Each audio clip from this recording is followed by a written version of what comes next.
So last episode you guys saw me and my mother make a Ilocano special dish called pinakbet or pinakbet. So in this episode we're going to be talking all about sinigang. So for those that don't know what sinigang is, it is essentially a sour and savory soup seasoned primarily with tamarind. So the closest thing I could tell you what it tastes like is tom yum, but you know, Filipino. So to break it down for you, sinigang is essentially a souring agent, some protein, and vegetables. All of these things can change. I would say that the most common sinigang that any and every Filipino ate is the one made with tamarind, or in Tagalog, sampalok. And growing up, that was basically this.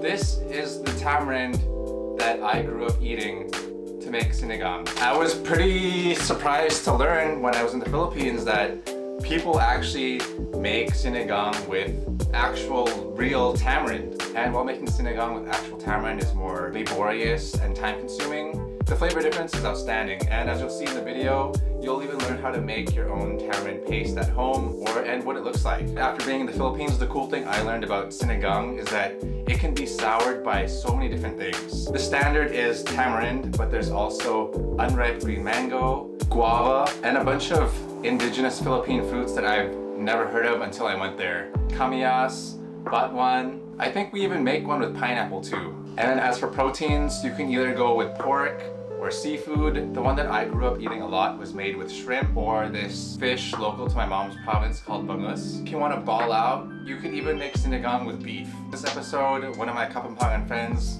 Amy, is gonna be teaching us how to make sinigang in her regional style of Pampanga, wherein they use guava as their souring agent. I met Amy because she used to work as a sommelier, selling wine and stuff at a restaurant, and we bonded over the fact that we were both Filipino, Filipino gang. Being in San Francisco, it's cool that I can connect with so many other Filipinos from different provinces because now I can learn about them and their own respective regional cultures. This is my friend Amy, and she's going to be teaching us how to make another Kapampangan specialty. When you think of Kapampangan food, you may think sisig, which is the most famous, but a more well-known dish through all the Philippines is sinigang. The Kapampangans in particular have a very interesting version where they make it with guava versus tamarind. Yeah, well, I didn't know that guava sinigang was a thing until I was actually in the Philippines. From my understanding, guava or bayabas is supposed to be the sweetening agent to kind of balance all the other flavors that are in sinigang. But this one's very special to me because combination of pork and shrimp,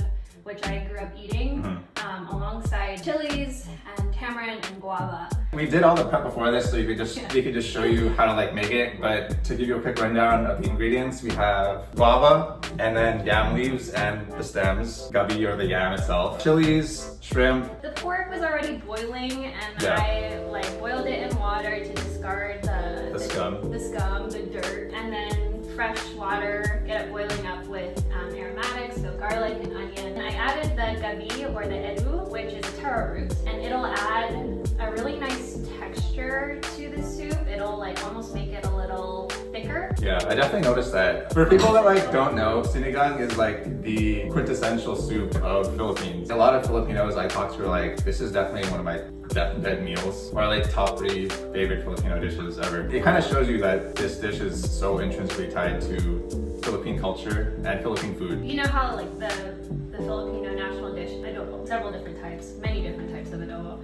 This is a precursor to adobo because adobo was a little bit more normal with the Spanish colonization. Right. Kind of gave it that name. Right. Before all of that, tamarind was always something used within indigenous cooking as a souring agent to keep things not from spoiling and preservative.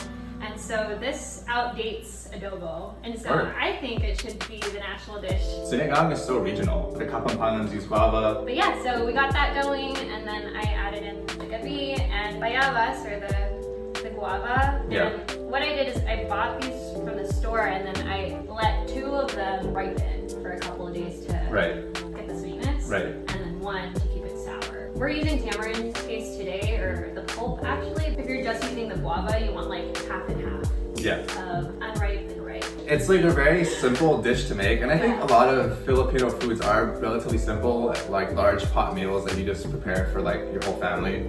Slap on the stove and just eat it 2 hours later. One pot wonder, for sure. It's interesting to see the different types of vegetables that are used.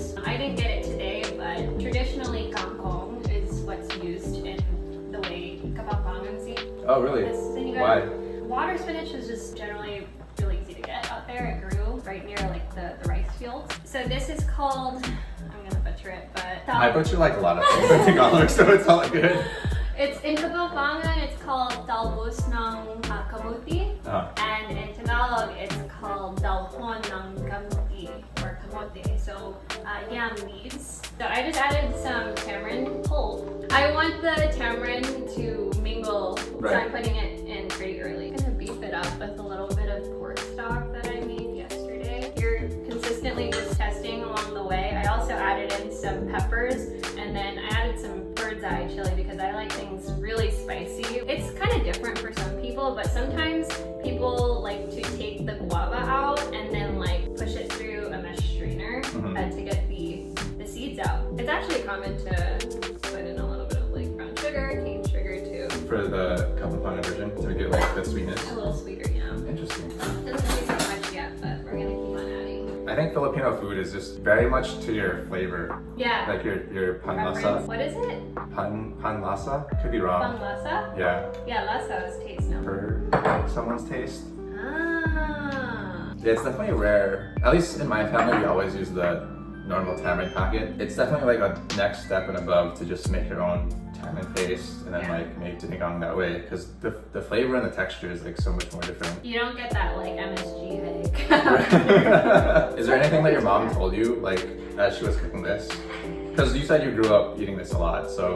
My mom was a very special type of cook. She learned from her mom, obviously. Right. And they were always taught to like cook very clean. You know, take your steps and do it carefully. It's okay to measure things, but her nose was like exceptional.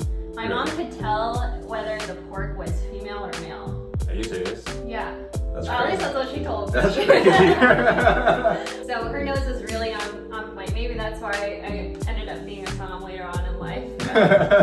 But, like know when it's done because it smells a certain way. And so I kind of grew up to learn those. Like methodologies. Everyone says Kapampangans are like the best cooks. They're like the best food province in the Philippines. Yeah. So it's interesting that like you say that, because I feel like it's just only adding like more data to that like stereotype. Our. Oh yeah, it's getting there. Getting It's there. getting there, yeah. I didn't make rice. Damn, you kind of fucked up.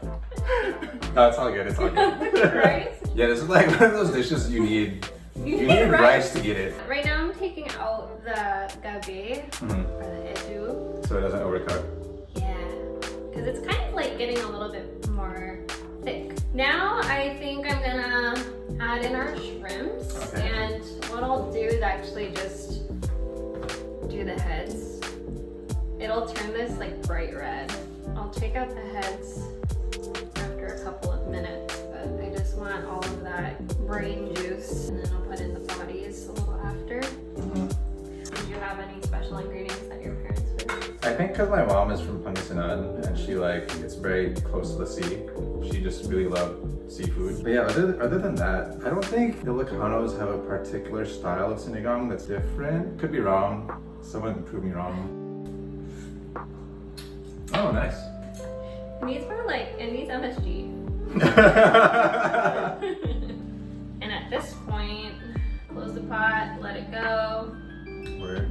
and come back when we're ready to eat.